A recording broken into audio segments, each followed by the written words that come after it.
You're listening to the Live Free podcast. I'm your host, Christine, certified life coach, pain to power mentor, and creator of Embody You Mindset Mastery School. I'm here today to discuss living life after disease, disaster, or adversity, to discuss living life fully once again, a life of hope, peace, and resiliency, a life fully embodied. I utilize the lessons that I learned going through not one, but two primary cancers. I'm here today to guide you to the life of your dreams, turn your pain into power, and lead you back to yourself.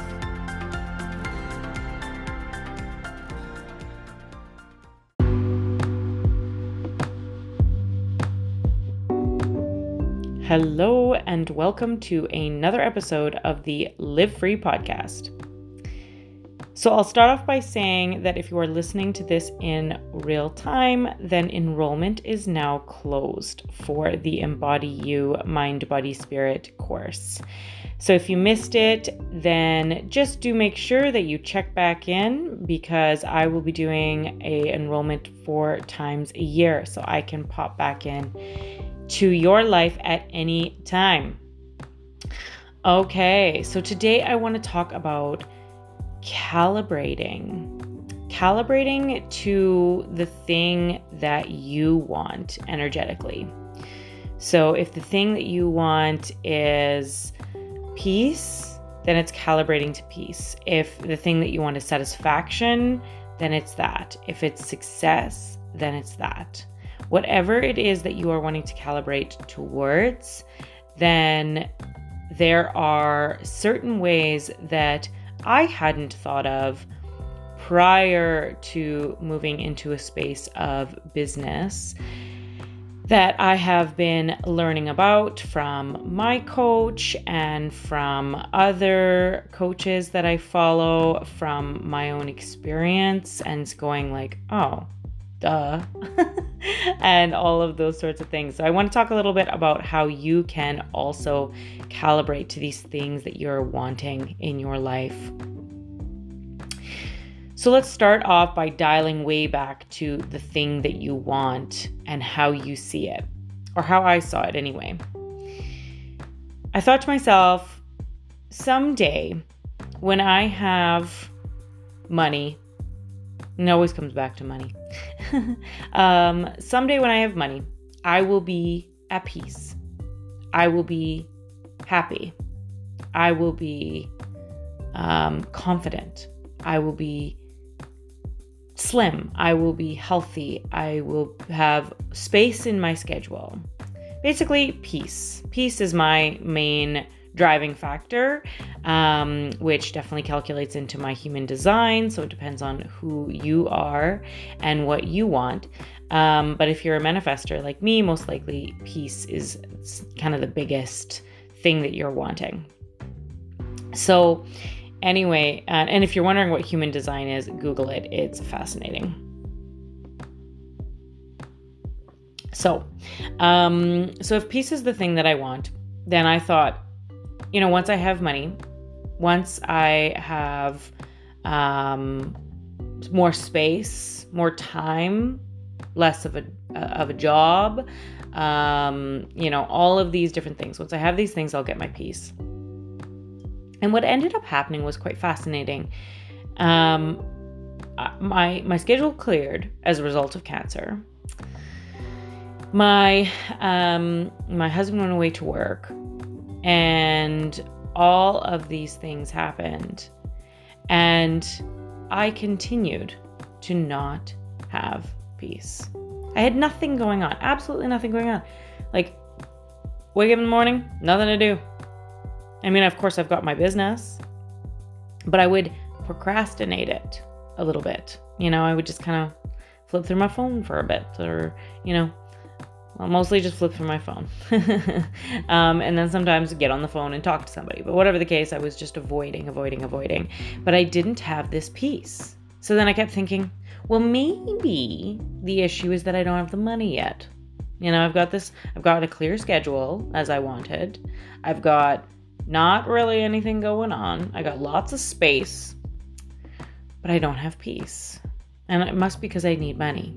So then I kept pushing and pushing and pushing. And I found myself more and more and more displaced in my peace. More and more and more covered by stress and fear. And, when will I get there? Frustration, anger, and all of those sorts of things. Where is my peace? That's all I want is peace. So in a coaching call, with my coach, I had a realization.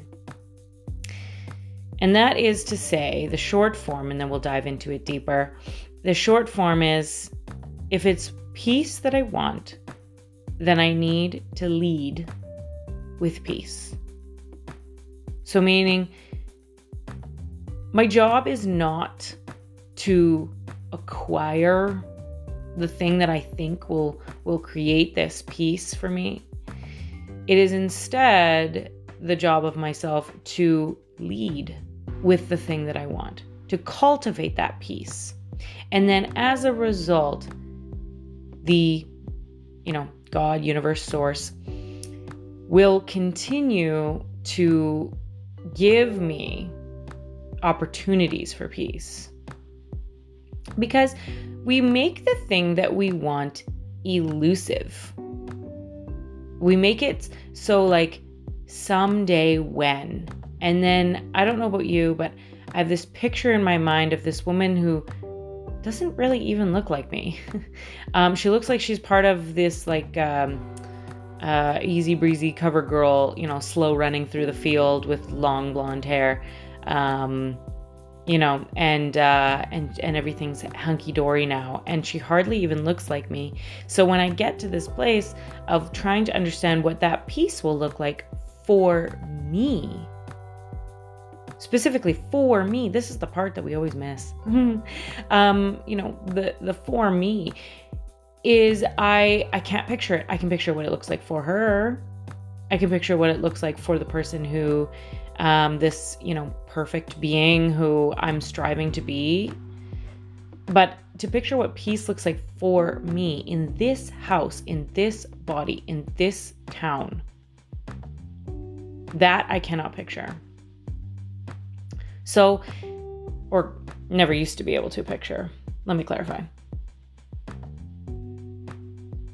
So the answer is, when you are wanting something, you have to put the you in it. If you're striving for perfection, which I'm guilty of, then you're missing the point. Perfection is not something that we should strive for, because perfection is the easy breezy cover girl. Instead, I want you to strive for your version of success or satisfaction or peace or whatever it is that you are striving towards. What does you, not she, what does you in that look like? What are the choices that the you in that makes? If the end goal of creating your business or of to picking up more shifts or selling this new product for this company on the side of your job or whatever else, if the end goal, ask yourself what the end goal is. If the end goal is peace, then ask yourself, how can you infuse that peace now? Because if you do not lead with the thing that you want, you won't get it. Because you're cultivating a life that demands the opposite of what you want. So for me, I want peace, but yet I was not infusing peace into my day. So at the end of every day, absolutely just obliterated, tired, didn't eat a proper diet, go, spiraled on my phone for a while. Instead of cultivating a peace practice. And I come to the end of the day and I'm thinking, someday when this works, I'll have peace. That is not what's going to get me peace. And I realized this a bit ago, but it really, really solidified when I was in this conversation with my coach, is that if you want the peace, you have to lead with it. Because again, as I say, if you are not leading with the thing that you want, you are not cultivating a life that supports that. Because it's not woven in. It's not sewn in. It's not part of the patchwork. So when you get to the other side and you have these extra shifts or this side job or whatever it is that you were doing in order to cultivate the thing that you want, when you get to the other side of that and you say, oh, I finally made the money, you're going to realize, oh, shit, the thing that I have created for myself it demands me to never be in a place of satisfaction, never to be in a place of peace, never to be in a place of successfulness, to always be in a place of grind, hustle, boss babe, grind, hustle, boss babe. And then you kind of created a monster, so to speak, something that you cannot control anymore. And that's where burnout happens. That's where tired happens. That's where I can't do this anymore happens. So what about this concept of leading with the thing that you want? A lot of people listening to this might say, well, but if I lead with the thing that I want, then nothing's ever going to get done, Christine. If I lead with peace, I can't just sit in my living room all day, with my legs crossed, spouting Om. No, that's not what I'm saying. What I'm saying is I'm talking about living in a space where you stop efforting and shoulding and going, and instead living from a place of inspiration, of effortlessness. Maybe not easy, but effortlessness, in the sense that there's still so much to do, and there's still there's lots of places where you have to move yourself through discomfort, but you're in such passion over it. It's so much fun for you that there is an air of effortlessness. You're still efforting, but you're not shoulding. I should, I love the term shoulding on yourself. So unbelievably true. And when you're not in a place of shoulding all the time, then things become effortless. They become easy. They become smooth, would be another word. Smooth. You wake up, you make sure to take your time for your gratitude practice. You set aside time for effective work, whether that be at a job or on your business or whatever. And when you do those things, that is when peace, satisfaction, success, that's when that shows up for you, is when you're leading with the thing that you want in the end. And to further that, when you have to make a decision, picture, what would the me who's made it do here? And then this comes with a sense of conviction, and it can be scary, because if the me that did it, that made it, that got there, whether that be through the job or the the practices that you're doing in order to cultivate this habit or whatever it is, if the me that got there would do this, then you have to do it.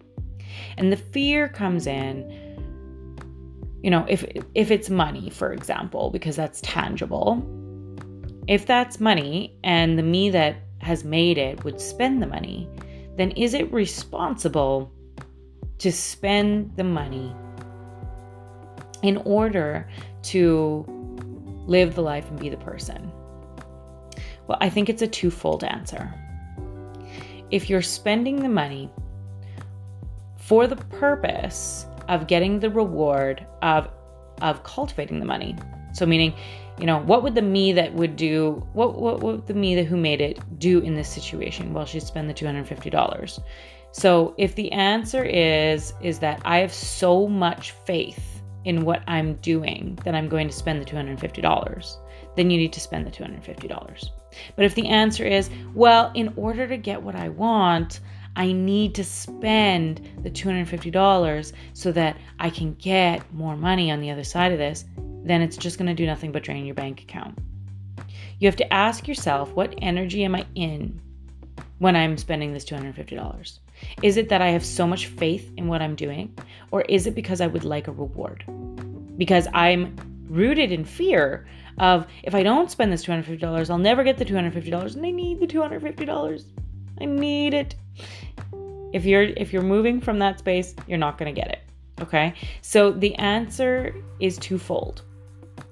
So asking yourself, what am I making this decision based on? If the me who has made it would spend the $250 because she's got so much conviction, then spend it. But if the me that has made it wouldn't spend $250 from a place of fear so that she could get $250, then don't spend the $250. I know that makes mud sense, but maybe re-listen to it. See if you can get some clarity around it, because honestly, this is a concept that I have struggled with. Oh man, when I first learned the energetic side of decision making, I was like, well, but what do you mean? Like, if you wanna live a good life, you have to live unapologetically, and if you want it, then how much do you want it? Just spend the money. And then I just kept going into debt. And I was like, okay, well, obviously I'm not going to listen to that. So then I started tightening up real cheap, and then I stayed in debt. And I was like, what the hell? I don't understand. And I'm giving you the answer now. The answer now is that if you want something badly, and this is not just money, this is learning a language, this is, connecting with your partner again, this is creating a better family life. It's all of those sorts of things. If you want something, lead with the thing that you want. So if you want a better relationship, lead with what the you in a happy relationship would do. If you want a better family life, lead with the mom who is convicted and who understands that she is the alpha, the omega, that she knows exactly what she's doing here. Lead with what she would do. And I'm even going to clear up my words even further here. The you would do. The you in a short period of time that is this person. Lead with what you would do. Not the she, the you. I'm going to clear that up a little bit. So it's so important that when we're in this space that we want to be in, that we lead with that. Were you in your power today? Were you in, or are you in your power today? Are you leading with the thing that you want? We all know what we want. We're not clear on what we want, which is a whole nother subject entirely, but we know we all want. We want money. We want a good relationship. We want a good career. We want peace. We want success. We want satisfaction. We know we want these things. So if you want these things, lead with the person who has these things. From a place of conviction, a place from unwavering faith. When you move in a place from unwavering faith, that is when the faith becomes realized. The thing you believe in so deeply that you have no problem spending the $250 because you have so much faith in what you're doing. That is when it starts opening up for you. And a subject that I have struggled with for a very long time. and I have a confession to make, I still struggle with it at times, is this idea that, well, that's all well and good for them, but not for me. Somehow or another, the universe, God, universe, source, skipped me. Like my coach, she's meant for brilliance. But everything I touch, I'm not meant for brilliance. Somehow I got missed. I know this is a belief for a lot of people. Somehow or another, they are meant for good things, but I'm not. And you can see the appeal. I went through cancer. I went through abuse. I went through all kinds of things, and then I started a business and had a difficult time with it in the very beginning. A lot of breakdowns and a lot of, nobody wants to buy my things. Didn't just work out for me.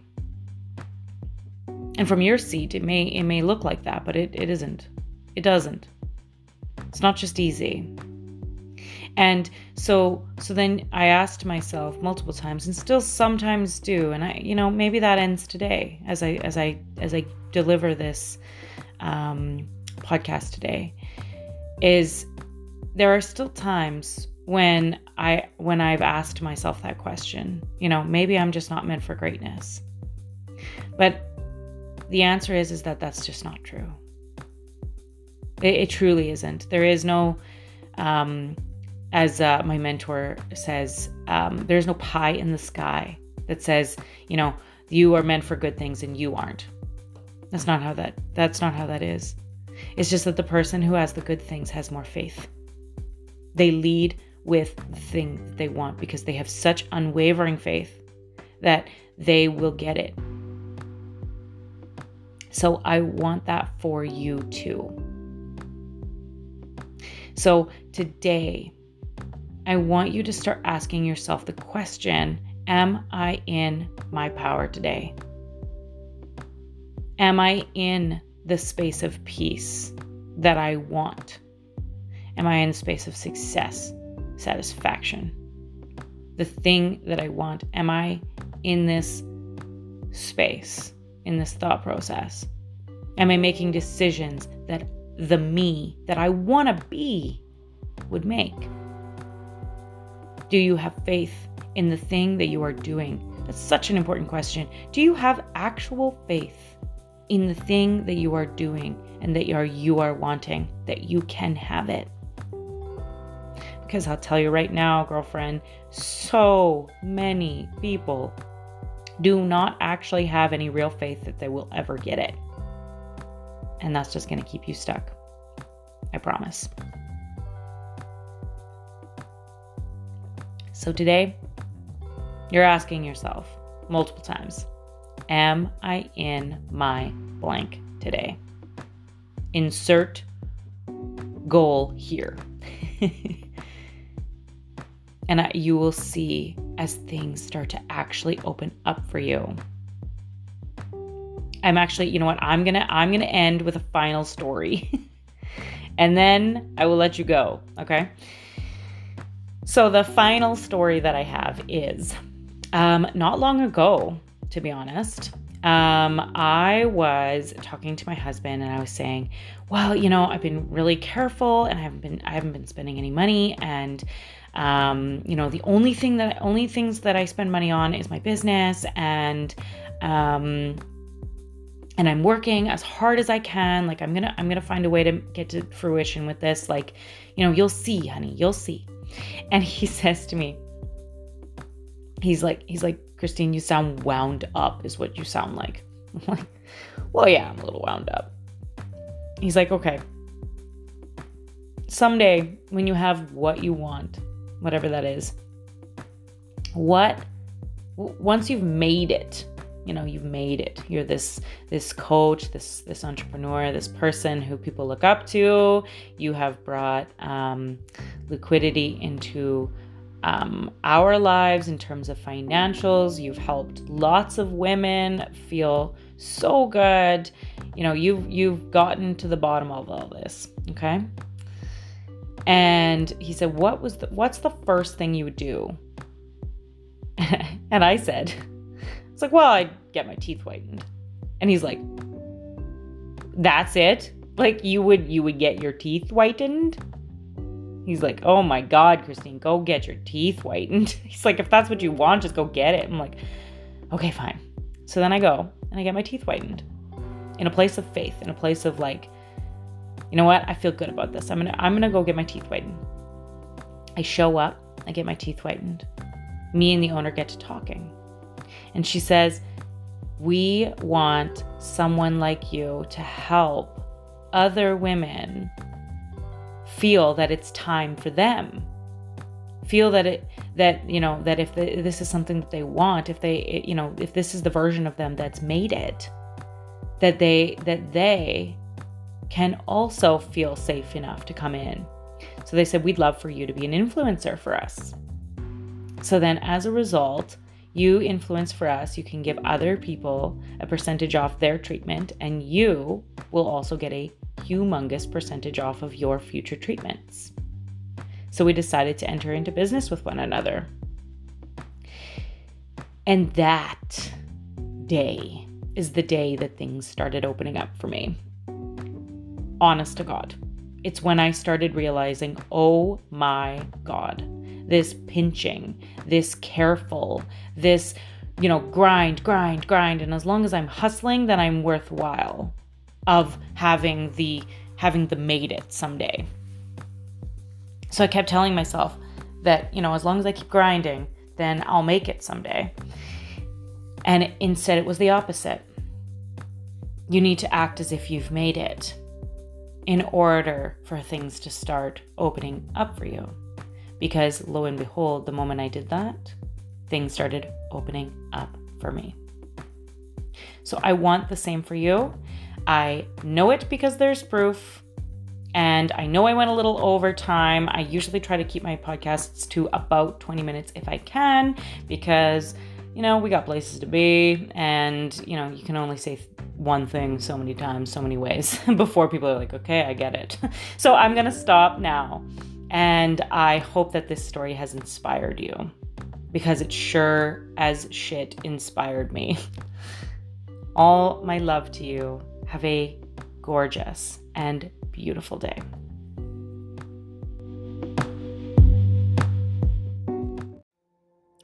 Thank you so much for listening. If you found expansion with this last episode, then that means that others will too. And the best way to get the word out about the podcast is by leaving a review. I would be so grateful if you could leave me a review and let me know how you felt about the podcast. Included in the show notes will be everything that we talked about today, including all of my transformative programs. Change is just on the horizon, my friend.